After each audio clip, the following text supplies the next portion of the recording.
Assalamualaikum warahmatullahi wabarakatuh. Apa kabar semuanya? Semoga tetap dalam keadaan sehat walafiat ya. Baik, kita lanjut untuk bagaimana kasus-kasus ya atau contoh-contoh yang berkaitan dengan hukum 2 Newton ya. Sekarang kita sampai pada bidang miring ya. Ya, jadi kita buat bidang miring itu. Bidang miring kayak gini. Oke. Yang pertama bidang miringnya adalah licin. Wah, ini licin ya. Licin. Nah, gitu, licin. Nah, kemudian di sana ada benda. Ada benda, gambarnya kayak gitu. Oke. Gambarnya begitu.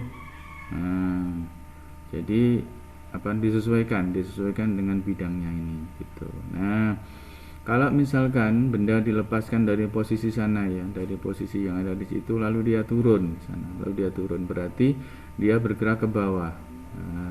Bergerak ke bawah dengan percepatan sebesar a, itu. Massa bendanya adalah m, ya, massanya adalah m. Nah, kemudian kita uraikan ini ke bawah dari pusat situ. Nah, dia punya w, ya, yang sama dengan apa? M dikali dengan G, ya, massa dikali dengan gravitasi.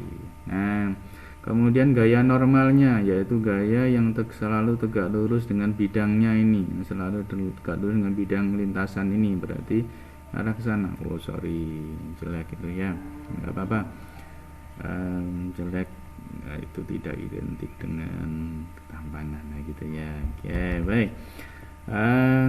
Lanjut, ini adalah gaya normalnya ke arah sana ya, arah sana, berarti ini gaya normal ya, n gitu. Nah, geraknya ke sana, geraknya ke sana. Nah, sementara dia punya ini juga yang arah ke situ. Nah, sudut kemiringannya di situ adalah theta. Tuh, sudut kemiringannya adalah theta. Berarti yang theta itu bisa kita pindah ke sini. Nah, kalau nanti ada komponen yang ke sana, komponen gaya beratnya arah ke sana, berarti ini adalah theta. Ini dengan itu sama gitu. Maka yang ke situ ini adalah x ya, ini x-nya, ini x-nya dan ini y-nya gitu. Maka yang ke sana adalah w cos ya, w cos theta. Nah, yang ke sana adalah w sin theta. Itu w cos theta, w sin theta. Nah, kebetulan ini licin ya, permukaannya licin, berarti hukum 2 Newton mengatakan bahwa sigma F ya itu sama dengan M dikali dengan A gitu. Mana gaya yang menyebabkan benda ini bergerak? Nah, ya tidak lain ini W sin theta kan ya, W sin theta gitu. Adakah yang menghambat gerak benda ke bawah ini? Karena ini licin maka tidak ada gaya gesek, ya udah selesai, berarti ya sama dengan ya M dikali dengan A. Nah, di sini ada M dikali dengan G sin ya theta. Nah, itu sama dengan M dikali dengan A. Ya, maka ini M-nya kita coret. Oke, berarti A-nya sama dengan apa? G sin theta. Sudah selesai. Nah, gitu. Ini percepatan yang timbul ketika permukaannya adalah licin. Nah, berikutnya bagaimana kalau misalkan ini kita masih berada pada bidang miring? Ya, bagaimana kalau permukaannya kasar? Itu. Nah, kita gambar ulang. Kayak gini ya. Wah, ini bendanya gitu. Nah, masanya tetap M aja gitu. Masanya M.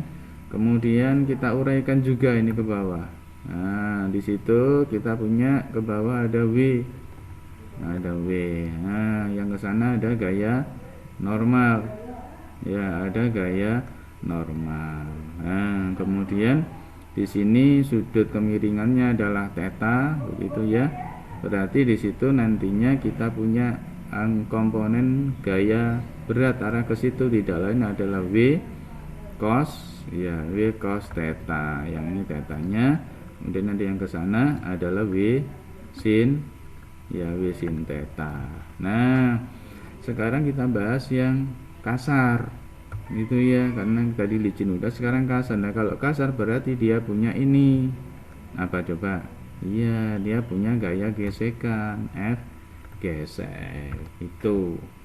Nah, sehingga lengkaplah sudah ini penguraian gaya-gayanya. Kita bawa ke hukum 2 Newton. Sigma F sama dengan M dikali dengan A. Itu. Nah, gayanya mana? Dia geraknya ke sana. Nah, geraknya ke situ. Percepatan A-nya A ya, percepatannya A. Maka di situ yang gaya yang arah gerakannya itu sama ya kita dulukan, berarti adalah W ya, W sin theta gitu. Kita kurangi apa? Kita kurangi gaya gesek gitu. Gaya gesek di sana sama dengan apa? M dikali A gitu. Nah, ini kita uraikan dulu. Ada W, ada sin theta, ini kita kurangi mu karena dia bergerak, dia ada mu k. Nah, koefisien gesekan kinetis dikali dengan n sama dengan m dikali dengan a. Ini apa? M kali g, W nya kan kali g kan, sin ya, sin theta min mu k. Nah, mu k. Nah, ini beda sekarang.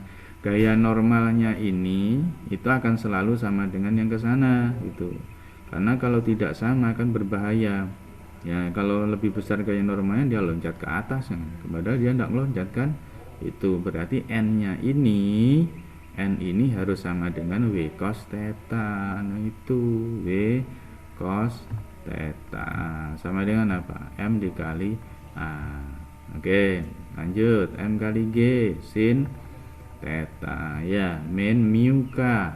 Nah, itu ini adalah M G cos theta sama dengan M dikali A. Nah, ruas kiri dan kanan punya M semua, itu M nya dicoret. Nah, gitu, M nya dicoret. Nah, sehingga A nya apa sama dengan gitu ya, sehingga A nya itu sama dengan G ya, G sin theta ya dikurangi mu dikali G ya cos theta. Nah, selesai sudah. Ini percepatannya. Beda kan dengan yang ada di situ?